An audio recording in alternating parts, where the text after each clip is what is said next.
Twelfth math में सभी विद्यार्थियों का एक बार फिर से हार्दिक स्वागत है। विद्यार्थियों, समाकलन के अंदर आज उसके सबसे इम्पोर्टेंट भाग यानी उसकी जो बैकबोन है इंटीग्रल बाय सब्स्टिट्यूशन उसे चालू करेंगे। प्रतिस्थापन की सहायता से समाकलन कैसे किया जाता है जो सबसे ज्यादा इम्पोर्टेंट है। जो बच्चा आज के इस वीडियो को समझता है, मेरा मानना ऐसा है कि लगभग समाकलन के वो काफी कॉन्सेप्ट क्लियर कर लेगा। बहुत इंपॉर्टेंट है। प्रतिस्थापन की सहायता से समाकलन यानी हम अवकलन को काम में लेते हुए समाकलन किस तरह से करते हैं, इस चीज को आपको बहुत सावधानी से देखना होगा। मैं इसके लिए आपको पहले इसकी बेस या थ्योरी के बारे में थोड़ी सी चर्चा करता हूं। देखिए, हमारे पास किसी भी इंटीग्रेशन के अंदर दो चीजें आपको सबसे पहले देखनी है। कोई भी इंटीग्रेशन हो, आपको वहां दो चीजें देखनी होंगी कि एक पहली चीज फलन कौन सा है। समाकलन के अंदर आपको दो चीजें ढूंढनी है, फलन और उसका अवकलन। अभी जैसे एक मैंने ये थ्योरी का क्वेश्चन लिखा है, आप इसे थ्योरी ही मान के काम कीजिए। मैंने क्वेश्चन की फॉर्म में लिखा हुआ है, देखिए आई की वैल्यू दी हुई है, आई फॉर इंटीग्रेशन। तो कहता है आई को कैलकुलेट करके बताओ आई की क्या वैल्यू आती है। तो आपको यहाँ क्या देखना होता है, पहली चीज फलन कौन सा है। फलन अभी यहाँ क्लियर दिख रहा है, ये आपका फलन है, ये फंक्शन है। और ये जो दूसरा भी लिखा हुआ है एफ डैश एक्स, ये इसका अवकलन है। तो यहाँ तो क्या है, बिल्कुल सिंपल दिख रहा है, लिखा हुआ F x f dash x यानी उसी फलन का एक्स के सापेक्ष अवकलन। तो बात ये आती है कि भाई अब बच्चा कहता है सर इसमें कोई दिक्कत ही नहीं है मुझे। दिक्कत कैसे आती है, दिक्कत क्यों आएगी, जब वो आप क्वेश्चन में आ जाएंगे। इसी के ऊपर जैसे मैंने एक क्वेश्चन लिखा, देखिए आप समझने का आपको खुद पूरा प्रयास करना है। ई की power sine inverse x upon 1 minus x square d x. I की वैल्यू है, कहता है एक्स के सापेक्ष अवकलन कीजिए। देखिए, और क्वेश्चन लिखता हूं, पहले मैं आपको थ्योरी की भी बात बताऊंगा। क्वेश्चन लिखते हैं, समझने का आपको खुद प्रयास करना है। ये लिखा देखिए, कॉस के अंदर साइन एक्स, कॉस के अंदर लिखा मैंने साइन एक्स और लिखा कॉस एक्स डी एक्स। समझिए, आई बराबर एक के बाद एक आपको सवाल लिखने हैं। Sine x cos x d x. I बराबर एक क्वेश्चन थोड़ा सा दूसरी फॉर्म में लिख रहा हूं, sec square x cos x, sec square लिखा खाली, कॉस एक्स साइन एक्स और फिर अगेन डी एक्स। अब ये सारे के सारे क्वेश्चन इंटीग्रल बाय सब्स्टिट्यूशन है, प्रतिस्थापन से समाकलन है। मैं अभी एक भी क्वेश्चन नहीं करूंगा, पहले हम बात थ्योरी की ही करेंगे। ये थ्योरी लिखी हुई है। सवाल का कुछ इस तरह का पैटर्न होता है, या कई बार सवाल किसी भी टर्म में आ जाता है, जैसे ऐसा लिखा हुआ है f dash x d x, f dash x integration upon f x d x I के बराबर। तो ये सेम बात है। पहले इसी की बात करते हैं। हमारा जो सबसे पहला काम होगा बेटा, किसी भी तरह का आपका समाकलन आए, कोई भी क्वेश्चन आए, तो आपको पहले क्या देखना है, पहले उसमें फलन और उसका अवकलन ढूंढना है। अगर इजीली मिल जाता है तो कई बार बनाना भी पड़ता है। समाकलन सारा का सारा प्रैक्टिस का खेल है। पहले क्वेश्चन की बात करते हैं। देखिए, तो जब ये क्वेश्चन आता है तो मैंने आपको बताया था समाकलन में हमारे पास कोई भी मेथड नहीं है। गुणनफल के लिए कोई भी मेथड नहीं है, भागफल के लिए समाकलन, तो हम अलग अलग तरीकों से समाकलन करते हैं। पहला भाग है ये इंटीग्रल बाय सब्स्टिट्यूशन। तो समझिए इसको करना क्या होगा आपको, पहले इसी की बात कर रहा हूं मैं। एफ एक्स को आप किसी भी नए नाम से मान लीजिए, मान लिया एफ एक्स बराबर टी मान लिया, तो अवकलन किया differential with respect to x. अवकलन करें अगर हम एक्स के सापेक्ष, तो एफ एक्स का एफ डैश एक्स हो गया, टी का हो जाएगा d t upon d x, zero नहीं लिखना है, टी एक्स का फलन है, डी एक्स वहां जाएगा, f dash x d x की वैल्यू हो जाएगी डी टी। अब सब्स्टिट्यूशन का मतलब होता है ये और ये दो वैल्यू वापस आपको कहां सब्स्टिट्यूट करनी है, प्रतिस्थापित करनी है, इसीलिए इसका नाम है इंटीग्रल बाय सब्स्टिट्यूशन, प्रतिस्थापन की सहायता से समाकलन। तो जब मैंने इनको प्रतिस्थापित कर दिया तो एफ एक्स की जगह तो हमने टी लिख दिया और F dash x into D x की जगह मैंने डी टी लिख दिया। तो आई की वैल्यू क्या हो गई, आई की वैल्यू टी डी टी हो गई। सूत्र लग गया, मानक सूत्र बन गया। मानक सूत्र चाहे ऐसा लिखा हो एक्स डी एक्स, चाहे ये लिखा हो पी डी पी, ये सब के सब ये लिखा हो पी डे के डी के, तो सबका क्या है, इसका क्या रिजल्ट आता है x square by two plus c, इसका क्या रिजल्ट होता है p square by two plus c, और इसका क्या रिजल्ट होता है k square by two plus c. General फॉर्मूले हैं ये। तो क्या हो जाएगा, पावर एक ऐड हो जाएगी, उसी से भाग लग जाएगा, इंटीग्रल कांस्टेंट टी की जो हमने वैल्यू मानी थी वो वापस रख देंगे, आई आ जाएगा एफ डैश एक्स का होल स्क्वायर, एफ एक्स का whole square by two plus c. ये इसकी थ्योरी की बात है, समझिए बेटा। अब काम क्या है आपका, काम है आपका फलन कौन सा है, उसका अवकलन कौन सा है, इस बात को उस सवाल के अंदर देखने का। जो बच्चा फलन की पहचान कर लेता है, उसके अवकलन की पहचान कर लेता है, वो सवाल कर लेगा। तो इसी बात को हम समझेंगे। ये एक बेस थ्योरी आपको बताई थी, सिंपल काम था। दूसरे में भी देख लेते हैं एक बार, एक थ्योरी का दूसरा भी पैटर्न लिखा हुआ है। देखिए यहां पर क्या है, अभी बिल्कुल क्लियर लिखा हुआ है, एफ एक्स फलन है, ये तो थ्योरी की बात, एफ एक्स फलन है, एफ डैश एक्स उसका अवकलन है। तो हम क्या मानते हैं, हम फलन को मानते हैं।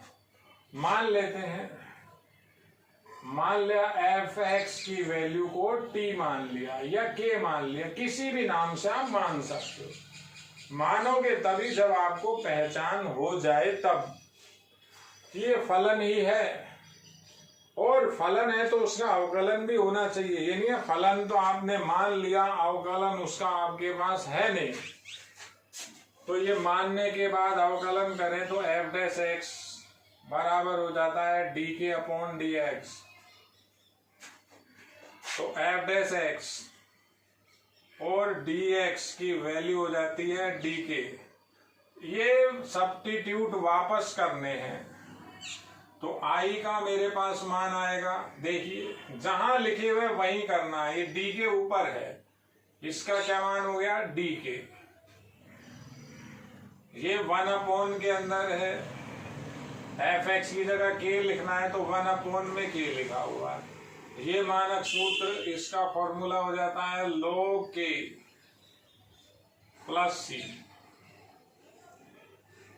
मैंने आपको बताया था ये log के अंदर मापांक में लिखना है, log में कभी भी नेगेटिव क्वांटिटी नहीं होती, के का मान पॉजिटिव है। तो हमारे पास इसका जो बेस फॉर्मूला था वो ये था dx अपॉन एक्स बराबर होता है log x प्लस सी।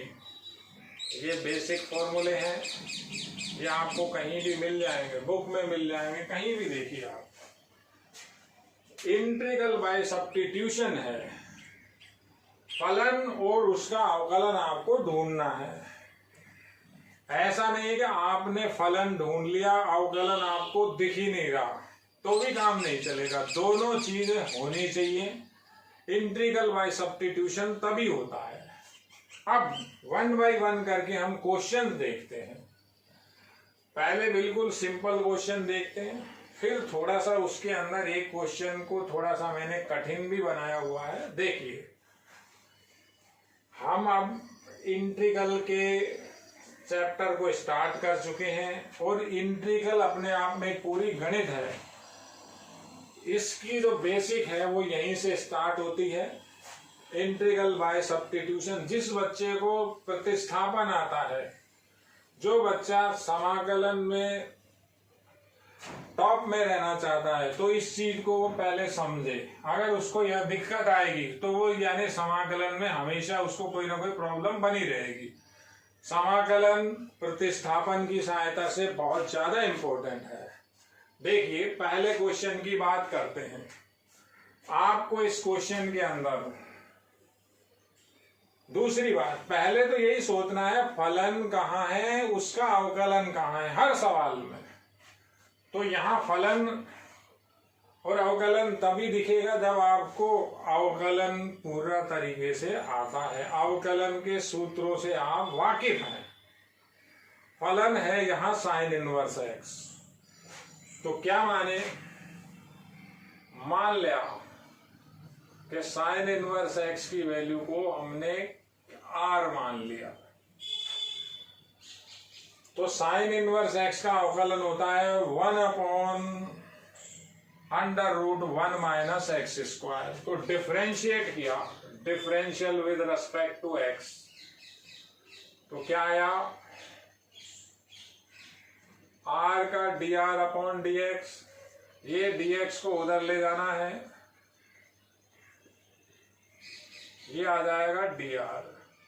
अब सब्स्टिट्यूट करो, जहां जिस कंडीशन में माना है उसी कंडीशन में सब्स्टिट्यूट करना है। देखिए, dx/√1 माइनस एक्स स्क्वायर की वैल्यू तो क्या हो जाएगी, dr। क्लियर हो जाएगी, बिल्कुल dr है। देखिए,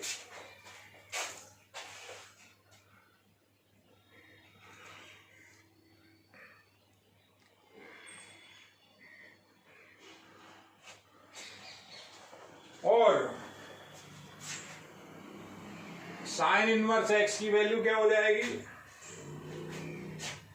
आर। तो आई का जो पैटर्न बनेगा वो क्या बनेगा, ई की पावर आर।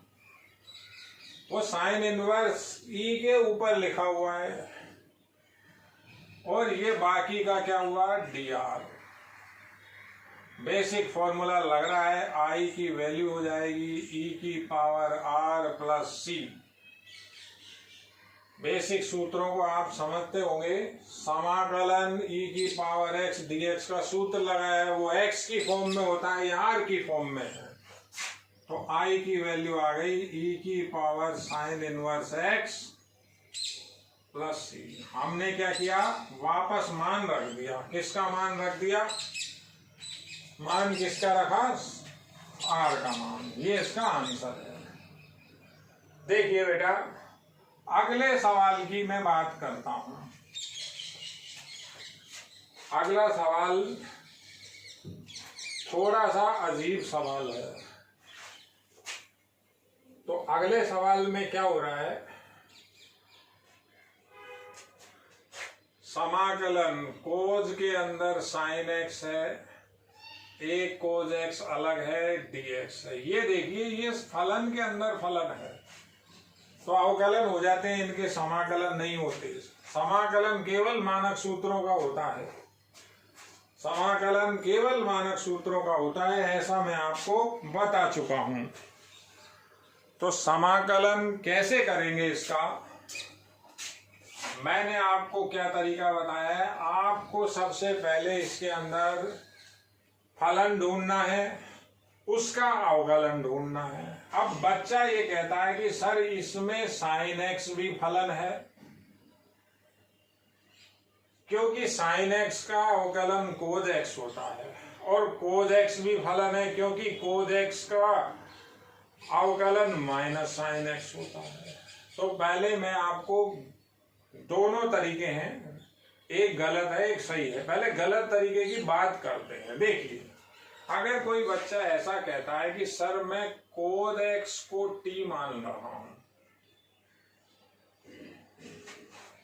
तो ये अब उसने गलत मान लिया। कैसे मान लिया? ये रॉन्ग पैटर्न।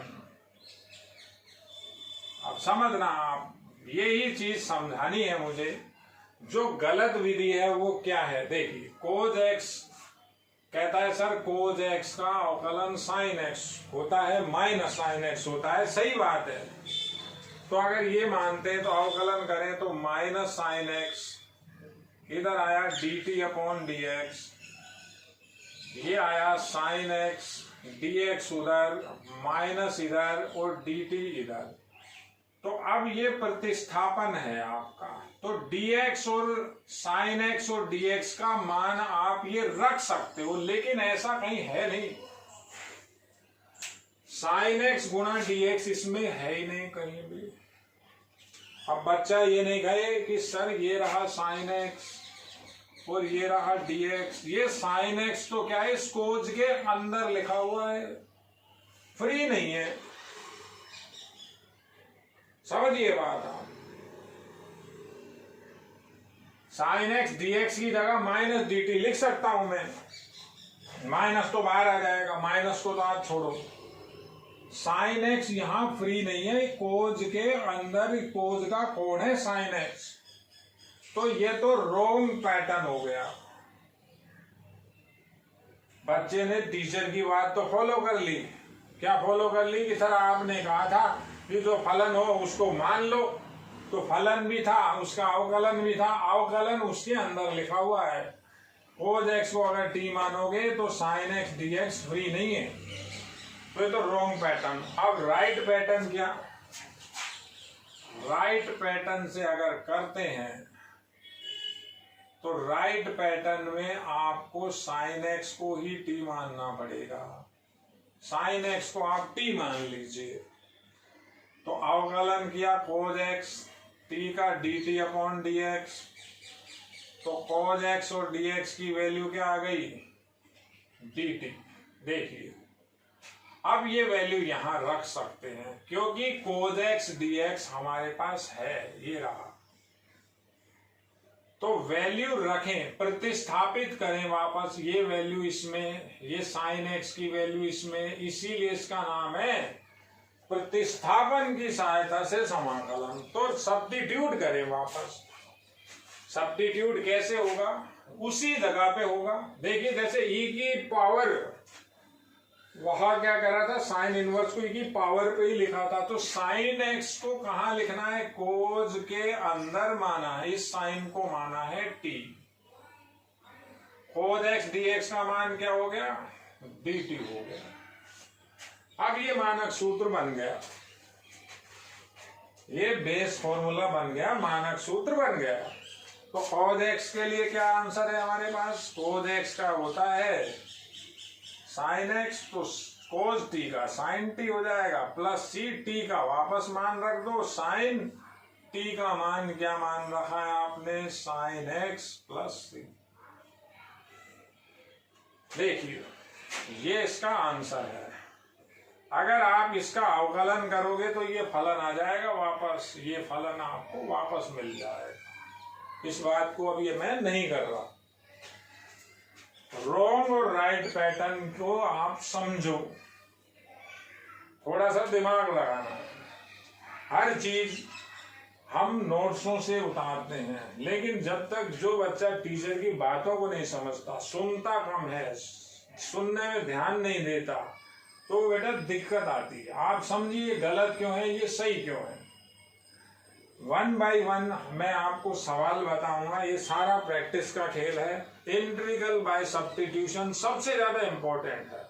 जिस बच्चे की कमांड है, कमांड किस पर? जो बच्चा फलन ढूंढ लेता है, उसका अवकलन देख लेता है, तो यानी वो लगभग 30% समाकलन कर लेगा।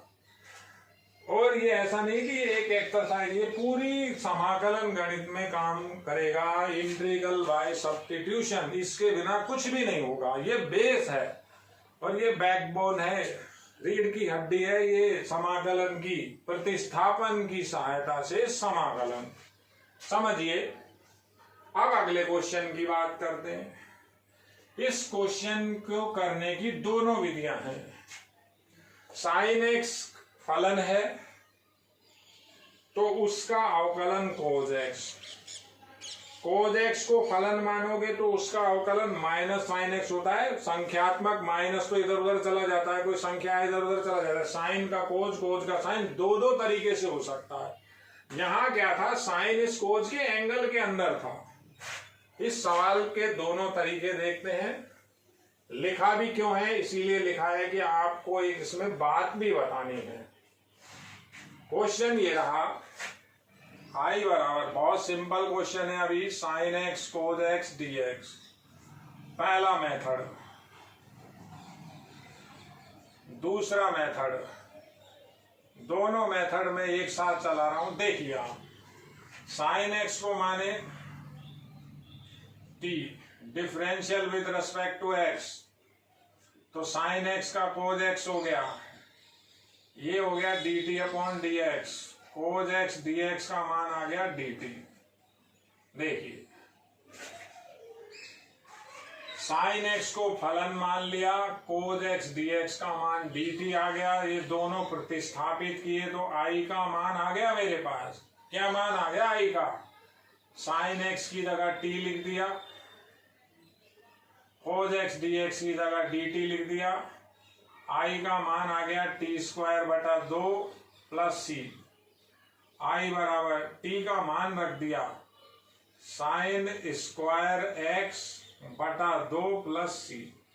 ये इस सवाल का आंसर। आंसर पे भी ध्यान देना हो, फर्क बताता हूं। दूसरे मेथड से करें, कोज एक्स को माने, कोज एक्स को बच्चा कह रहा सर मैं टी मानूंगा। दो अलग अलग दिमाग हैं, दो अलग अलग तरीके हैं, हर बच्चे का अलग सोचना है, टीचर का भी अलग सोचना है।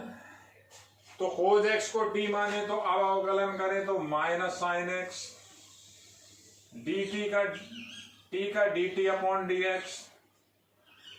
तो साइन एक्स डी एक्स उधर चला गया, माइनस उधर आ गया। अब मान रखें, बच्चा कह रहा है सर ये साइन एक्स और डी एक्स का मान रख सकता हूं मैं, ठीक है। आई बराबर, तो ये तो माइनस डी टी हो गया, कोज एक्स की जगह टी लिखा था, एक टी आ गया। इंटीग्रल से अचर बाहर, माइनस बाहर, टी डी टी हो गया। टी डी टी हो गया तो बेसिक फॉर्मूला लग गया हमारा, एक्स की पावर एन का सूत्र लग गया, पावर एन बढ़ जाएगी, उसी का भाग लग जाएगा। तो आई का मान अब आया माइनस टी स्क्वायर बटा 2 प्लस सी। आई अब बन गया माइनस कोज स्क्वायर एक्स बटा 2 प्लस सी। टी का मान रख दिया मैंने, देखिए टी का मान क्या था, कॉस टी।